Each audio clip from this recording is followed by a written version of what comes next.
Shin Megami Tensei 5 feels like the edgier, less sociable younger brother of Persona 5, even though Persona began as a spin-off of this series.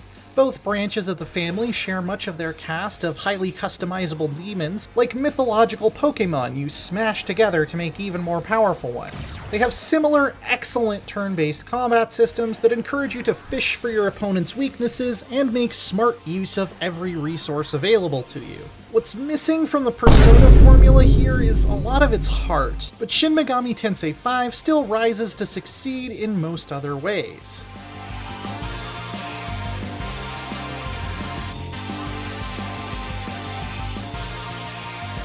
The bulk of the action takes place across 4 expansive open areas of the Netherworld, though Atlas is only allowing us to show gameplay from the first of them for now. Each has a very distinct vibe, diverging from a central theme of surreal techno-religious weirdness. While you'll fight lots of intense battles, these locales also encourage exploration and even some tricky platforming to find all of the hidden Memon. These little red dudes who give you a currency you can use for miraculous bonuses to your whole party or to customize the protagonist. And customization is the main pillar of SMT5. Since there are no human party members who stay with you for the whole adventure, you'll build a rotating team of 3 demons at a time who can all have their own strengths, weaknesses, and special tricks. Fusing 2 or more demons into stronger ones is central to your progression, but you can also hoard items called grimoires that let you continue powering up a couple specific demons you want to keep with you for the long haul, which I really appreciated.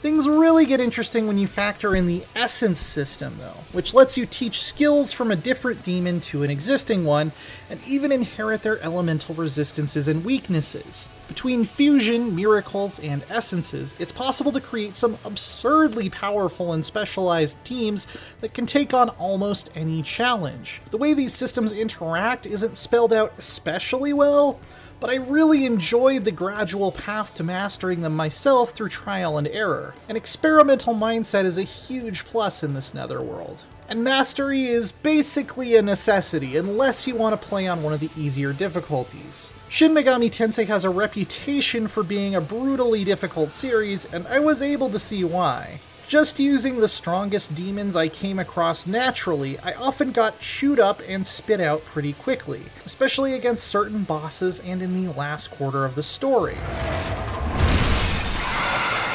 But that's only until I realized that the real challenge was in creating the perfect team for each area, and sometimes even each fight. All of the tools are there, and if you know how to use them, you can blow right past enemies that once seemed unbeatable. But there is no mercy to be found if you don't, so going in with the right mindset is a must. You heard that talk about it being safer to go home in groups, right? You should walk with us. Where SMT5 consistently fell short for me as a massive Persona fan, though, was the writing. It takes upwards of 20 hours to find any personal motivation beyond survival and figuring out what's going on, in contrast to Persona 5, which makes things personal right away. The companion characters are also very underdeveloped. You don't get to spend enough time with most of them for one thing, since they don't usually join you in battle. You run into them for a few minutes during cutscenes after many hours of adventuring, and none of them seem to have interesting backstories or even much of a character arc. They exist mostly as decoration on a story that cares much more about big concepts than people. The main story is definitely interesting, at least, and not just another rehash of God versus Satan for control of humanity's destiny. While I won't spoil anything, the 3 possible endings are a bit more nuanced than that. Although your decisions right up to the moment that you lock into one path don't seem to affect them at all. And things become pretty convoluted at the very end. It introduces an entirely new metaphysical concept through an expository dialogue dump at basically the last possible moment, which seems meant to recontextualize the whole situation, but then doesn't really explain how it works or even what exactly happened with it after the final battle. So This just left the last hour or so feeling like a somewhat cold, confusing conclusion to an epic 80-hour undertaking. At least the art throughout is great. It's every bit as visually stylish as any other Atlus game, and I love the design of the main character. The demons, both new and familiar to series veterans, look and sound awesome and have some fantastic unique attack animations. The music is pretty good too, though it isn't even in the same league as Persona 5, I have to say.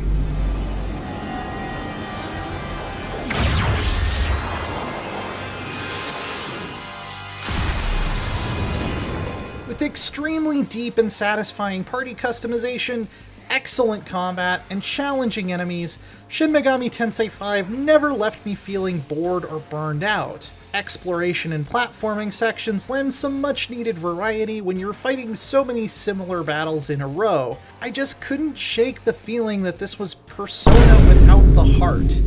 Without the unforgettable companion characters, the potent personal story, the incredible soundtrack, and the jaw-dropping twists and turns. Still, if you're looking for a meaty JRPG to sink your teeth into, Shin Megami Tensei 5 has heaping portions of it.